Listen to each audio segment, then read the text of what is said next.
I came here as a student, so my first objective was to make sure that I could complete my studies and complete it well to be able to get into university and end up with a good degree and settle down here and have a good future. I got here basically with one air ticket and enough money to pay 2 months' rent. And first thing I wanted to do was to find a job so I can look after myself and support myself without putting pressure on my mum. And then I saw this job ad in the window of this restaurant saying, looking for a waiter. Didn't know anything about waitering. Never had a job before when I was growing up in Malaysia. So walked in, asked for the job, got it, and basically started working on the second week after arriving in Melbourne. When I was very young, I experienced the 1969 racial riots, which occurred not long after the federal elections of that year. And I observed the city of Kuala Lumpur burn, and I observed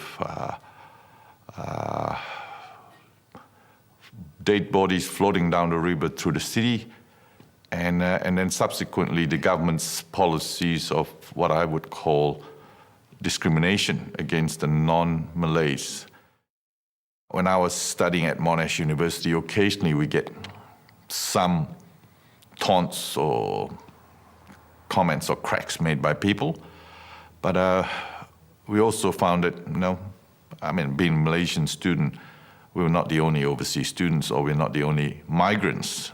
I befriended some Italians and Greeks and Lebanese pretty quickly during my engineering days, and you could say that we sort of ganged up against anyone who showed racism against us.